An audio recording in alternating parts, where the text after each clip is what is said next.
నమస్తే అమ్మా. నమస్తే అమ్మా. అమ్మా, ఏవైనా దీర్ఘకాలిక వ్యాధులు వచ్చినప్పుడు, క్యాన్సర్ లాంటివి, క్షయరోగం లాంటివి, అలాంటివి వచ్చినప్పుడు జనరల్‌గా పెద్దవాళ్ళు అంటూ ఉండడం మనం వింటూ ఉంటాం. ఏ జన్మలో ఏ పాపం చేసుకున్నామో, ఈ జన్మలో ఇలాంటి రోగం రావాల్సొచ్చింది, ఇలాంటి రోగంతో చనిపోవాల్సొచ్చింది, వగైరా వగైరా ఇలాంటివి. అలా ఉంటుందమ్మా లింకప్? పోయిన జన్మలో చేసుకున్న పాప పుణ్యాలకి, ఈ జన్మలో వచ్చే వ్యాధులకి లింకప్ ఉంటుందంటారా? అంటే మీరు జన్మల్ని నమ్ముతారా? పునర్జన్మ అనేది. యెస్. 7 జన్మలున్నాయి గదా మనిషికి. 7 కాదు, 7 లెక్కలు మనకు కనపడుతున్నాయి అంతే. హ్మ్. అనేక జన్మలు ఉంటాయి. హ్మ్. జన్మల్ని నమ్మేటటువంటి వాళ్ళకి ఇది చెప్తే అర్థమవుతుంది. నేను పునర్జన్మ నమ్మను, ఈ జన్మ ఇంతే అనే వాళ్ళకి మనం చెప్పే ప్రయోజనం లేదు. యెస్. ఎప్పుడైనా సరే ఒక జన్మలో హ్మ్. పాపం గాని పుణ్యం గాని చేసినట్టయితే హ్మ్. ఆ జన్మలో కొంత అనుభవించాక అంత అనుభవించటానికన్నా ఎక్కువైపోయిందనుకో, అది మరు జన్మకు వస్తుంది. హుహు. ఉదాహరణకి మనం ఏదన్నా ఒక పదార్థం తెచ్చుకున్నాం, హ్మ్. తిన్నాం, ఐస్ క్రీమ్ లాంటిదే తెచ్చుకున్నాం, తిన్నాం, కడుపు నిండిపోయింది, ఏం చేస్తాం? ఎక్కువ ఉంది, ఇంకా ఏం చేస్తాం? ఫ్రీజర్‌లో దాచిపెట్టుకుంటాం. దాచిపెట్టుకుని ఏం చేస్తాం? మళ్ళీ తింటాం. మర్నాడు తింటాం, హ్మ్. అంతే. హ్మ్. ఒక జన్మలో చేసినటువంటి మంచి గాని చెడు గాని ఆ జన్మలో అనుభవించింది అనుభవించగా అధికంగా ఉన్నదంతా వచ్చే జన్మకి ఎడుతుంది. హ్మ్. వచ్చే జన్మకి వెళ్ళింది అంటే పై జన్మ ఏమిటో మనకి ఇంకా తెలియదు. ఈ జన్మలో మనం అనుభవిస్తున్నాము అంటే పూర్వ జన్మలో చేసింది చాలా ఎక్కువగా ఉంది అని. హ్మ్. ఈ జన్మ రావడమే ఇంతకు ముందు జన్మలలో, ఒక జన్మ కాదు, అనేక జన్మలలో మనం చేసినటువంటి పాప పుణ్య ఫలాలని అనుభవించడానికి ఈ జన్మ వస్తుంది. హ్మ్. దాన్ని సంచితం ప్రారబ్ధం అంటారు. హ్మ్. అంటే ప్రతి జన్మలో చేసిందంతా జాగ్రత్తగా పెట్టుకుంటే అది ఫిక్స్డ్ డిపాజిట్. హ్మ్.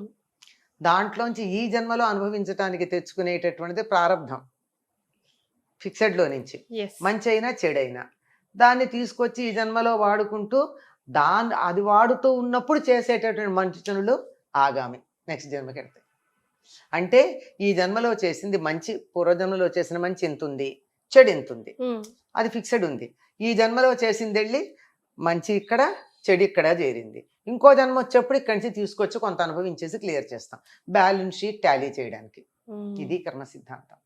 ఈ కర్మ సిద్ధాంతాన్ని నమ్మినప్పుడు తప్పనిసరిగా వీటన్నిటిని మనం నమ్మాల్సి ఉంటుంది. ఎలాగా? మనం చేసినటువంటి పాపము వ్యాధి రూపేణ పీడిత అని, హ్మ్. వ్యాధి రూపంలో పీడిస్తూ ఉంటుంది. ఎంత ప్రాక్టికల్ అంటే, హ్మ్. కాస్త ఎక్కువ అన్నం తింటే, తినాల్సిన పదార్థం ఎక్కువ తింటే కడుపు నొప్పి వచ్చిందా లేదా? వచ్చింది. కర్మఫలం. తినడం అనే కర్మకి కడుపు నొప్పి ఫలం. హ్మ్. మందు వేసుకోవడం అనే కర్మకి తగ్గడం ఫలం. హ్మ్. ఏదైనా సరే కర్మ ఫలం ఫలం. రెండు ఉంటాయి. ఇటువంటి కర్మ ఫలం మనం అనుభవించడానికి చేసేటటువంటిదే ఈ జన్మలో ఉన్నది. కనుక ఈ జన్మలో నాకు తెలిసి ఎటువంటి తప్పు చేయలేదు. తెలిసి అండర్లైన్ చేసుకోండి, యెస్. హ్మ్. తెలియకుండా చేసి ఉండొచ్చు. హ్మ్. మరి అలా ఎటువంటి తప్పు చేయనప్పుడు నాకు ఈ వ్యాధి ఎందుకు వచ్చింది అంటే, పూర్వజన్మలో నేను చేసినటువంటి కర్మ యొక్క ఫలంగా వచ్చింది అని అనుకొని యాక్సెప్ట్ చేయాలి. అనుకొని. కాదు, అదే నిజం. హ్మ్. అనుకోవడం అంటే ఏమిటి? సర్దుబాటు చేసుకోవడం. మరి ఇంకా లైఫ్ ఈజ్ ఆల్ అబౌట్ అడ్జస్ట్‌మెంటే కదమ్మా ఇంకా. లైఫ్ ఈజ్ వ్యాధితో అయినా అడ్జస్ట్మెంట్ సరే. కాదనడానికి వీలు లేదు. ఇది అనుకోవడం ఎందుకు, జరిగింది ఇదే. తెలుసుకుని జరిగేది. అనాలి. హ్మ్. తెలుసుకుని ఈ విషయాన్ని అర్థం చేసుకుని అనుభవించితే తగ్గుతుంది. ఈ అనుభవించేటప్పుడు కూడా ఏం చేయొచ్చు హ్మ్. అంటే, నొప్పి వచ్చింది, ఆ నొప్పి భరించలేకపోతే ఏం చేస్తాం? టాబ్లెట్ వేసుకుంటాం. ఒక టాబ్లెట్ వేసుకుంటాం. హ్మ్. కంతి కొయ్యాలి, ఏదో ఒకటి వచ్చింది, దాన్ని ఏదో కాల్లో దెబ్బ తగిలింది, దాన్ని తీయాలి, ఏం చేస్తున్నాం? లోకల్ ఎనస్థీషియా ఇస్తాం. హ్మ్. ఈ ఎనస్థీషియా ఇచ్చి పెయిన్ అనుభవిస్తాం, నెమ్మదిగా తగ్గుతూ ఉంటుంది. హ్మ్. తగ్గాక ఎనస్థీషియా తీసేస్తాం. హ్మ్. మరి ఇట్లాంటిది జరగాలి అన్నట్టు మనం చేసేటటువంటి సత్కర్మలు ఏం చేస్తాయంటే, మంచి పనులు మనం చేస్తే ఈ మంచి పనులు కాస్త ఎనస్థీషియా లాగా ఉండి ఆ పాపకర్మల యొక్క ఫలితాన్ని అనుభవించేటప్పుడు నొప్పి ఎక్కువ తెలియకుండా చేస్తాయి. అనుభవించడం అయితే గ్యారంటీ. అనుభవించటం గ్యారంటీ. పెయిన్ కాస్త రిలీఫ్ ఉంటుంది. పెయిన్ కిల్లర్ లాగా. పెయిన్ కిల్లరే కానీ రోగం తగదు.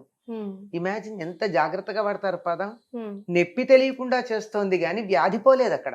మరి. వ్యాధే. It takes its own time హ్మ్.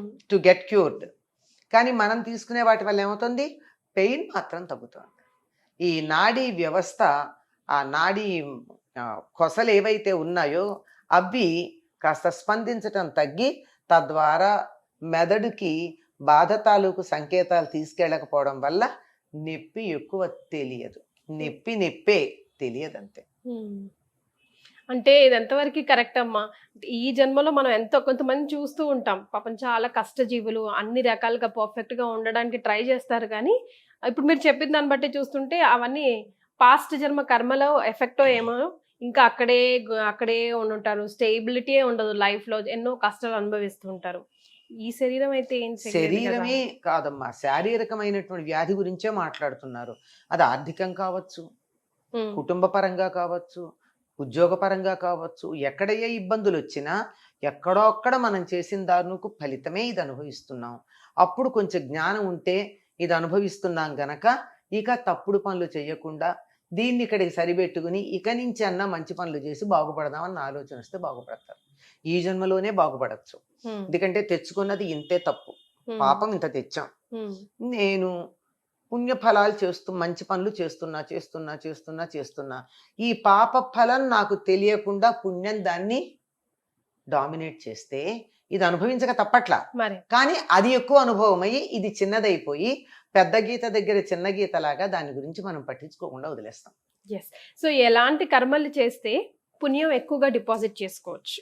అస్సలు పుణ్యం అన్న దాన్ని చాలా చక్కగా వర్ణించారండి. పరోపకారాయ పుణ్యం పాపాయ పరపీడనం అని. పుణ్యం అంటే ఇతరులకి మేలు కలిగించే పని ఏదైనా పుణ్యమే, ఇతరులకి హాని కలిగించేది ఏదైనా పాపమే. ఇంత సింపుల్.